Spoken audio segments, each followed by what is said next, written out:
Mega Maniacs, this is Mr. MegaManFan with Space Harrier 2, purchased in 2002.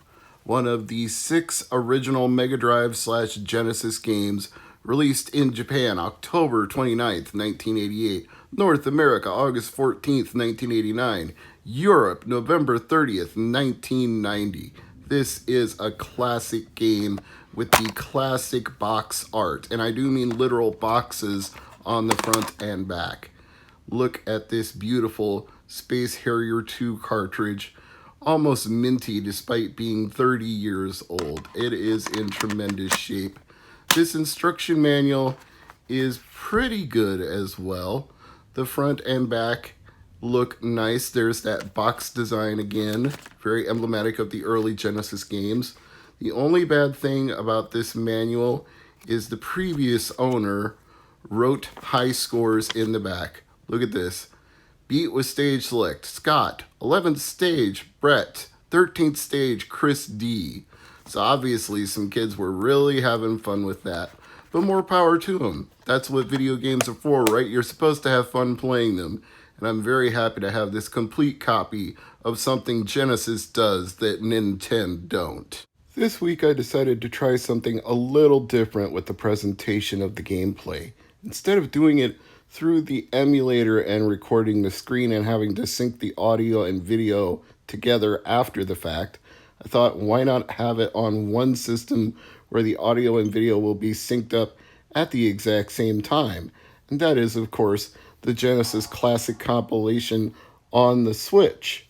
So why not play Space Harrier 2 right here and then just film it by setting the kickstand up on the Switch and pointing a tripod at it. Now, if I had one of those nice Elgato capture cards, which I don't as of right now, I could just HDMI output it directly into the Gato and capture the audio and video.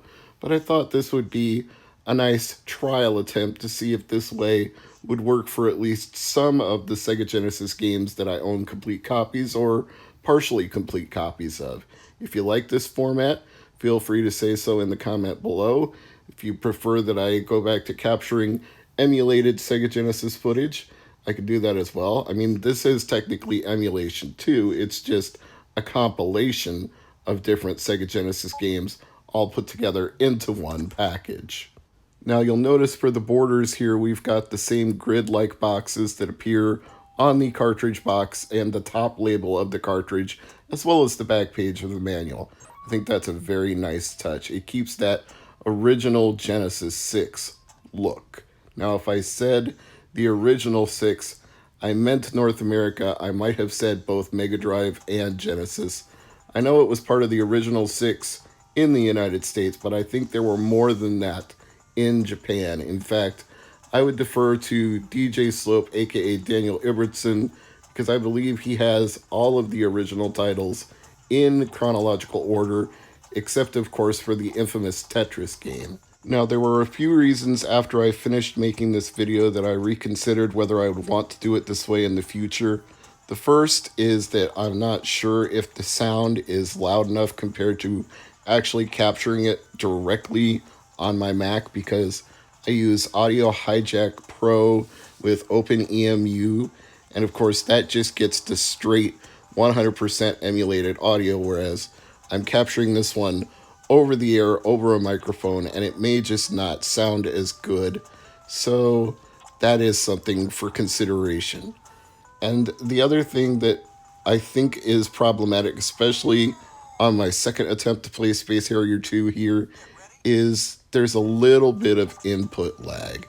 I didn't do so bad on the first run, but on the second run, it just went absolutely topsy-turvy. And I'm not doing so good on this Dragon either, so there's an indication. I mean, here's how I'm playing it. I have the Switch on a kickstand, sitting on a bar stool. I have a tripod pointed at the Switch. I have the Switch Pro controller in my hands, and I'm looking through the camera at the Switch instead of looking directly at the Switch. I mean, it kind of works. It's playable. It's just not great. At least when I'm playing it with a USB controller on the computer, there seems to be almost no input lag. And I'm not normally the kind of person who gets all up in arms about how many microseconds of lag there is. In fact, it's only recently playing Crypta the Necrodancer that I've even given it much thought, because when you actually play it undocked, I've noticed that there is no lag at all on your inputs, which are very important to be correctly timed to move cadence through the different areas of the game to the beat of the music. And if I dock it and play it and resync it, I actually get about 14 microseconds of lag when I measure it. It's weird. I didn't think there would be that much difference, but it's actually noticeable when you play. Now, one thing I do like about doing it this way is that I have a majority of the cartridges that are included in the Sega Genesis collection for Nintendo Switch, so I could pull out almost any game on it from my library, show you the physical copy, and then easily record some gameplay footage of it. In fact, more easily if I ever get that aforementioned Elgato capture card. Then I could quickly record multiple videos on the fly and create even more episodes of Genesis Does, at least until I ran out of games on this Genesis Classics collection, which would be rather hard to do.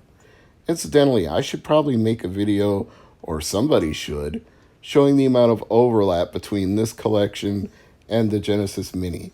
I think they've done a pretty good job of putting some exclusive stuff on the Genesis Mini that hasn't been included in any other compilations of Sega Genesis games before now. I'm pretty sure Tetris wasn't. Pretty sure Wonder Boy Monster World 4 wasn't. I don't think Darius was, but I'd really... Oh, I know Wily Wars wasn't in any of the other Genesis compilations. It's certainly not on this one, but you get what I'm trying to say. I think they did enough to make it unique and worth the price point, but there will be some amount of overlap. Incidentally, I apologize if you can hear any thunder or rain in the background. I've tried to eliminate every other source of noise I can for doing voiceovers on videos, but that's one thing I can't control for is the weather. Mother Nature's gonna do what Mother Nature's gonna do. Anyway, as the name of the game implies, this is indeed a sequel to the original Space Harrier. Harrier once again receives a call for help, this time from the 214th sector, light years from his cruiser. Harrier travels there quickly with his cosmic gate and finds that Fantasyland is once again being overrun by hostile forces. He resolves to once again save a world by fighting off the entire force himself. I just love that vocal sample. Get ready? I think it was also in Afterburner on Sega Master System from what I remember. Hey, would Sega Master System games be considered part of Genesis Does if you played them on a Sega Genesis through the Power Base converter? Let me know your thoughts in the comments below, because I could always play Sega Master System games for Genesis Does if you considered it appropriate to do so. I definitely have a nice library of Sega Master System games. I've got the original 114 from North America and a bunch of imports that I got from Europe and Australia, because PAL Region games all work on a US NTSC Sega Master System, with the exception of one Penguin-based game. I believe it was the New Zealand Adventure. That one wouldn't work on my Sega Master System.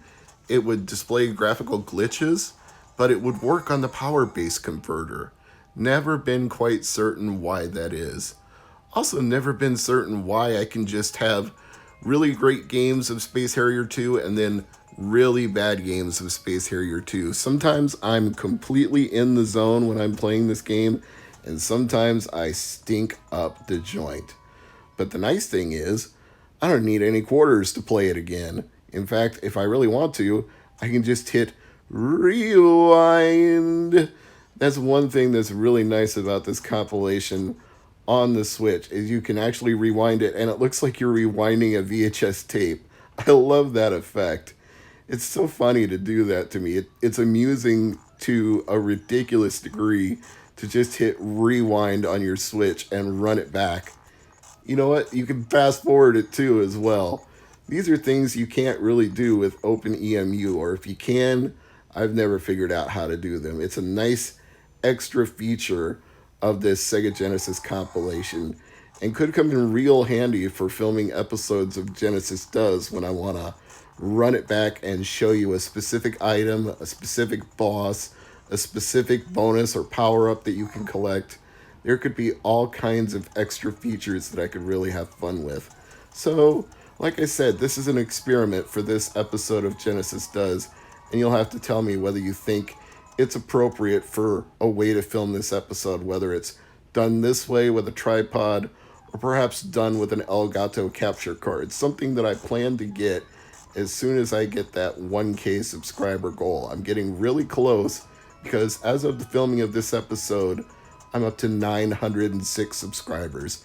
And if I don't say it often enough, I'll say it again here right now. I couldn't do what I do on this channel without your support, without your subscribing, without your likes and comments. It's fun to do it and I enjoy doing it, but it's even better to do it knowing that there are people who are actually interested in it, who like it, and who encourage me to do more videos on specific subjects.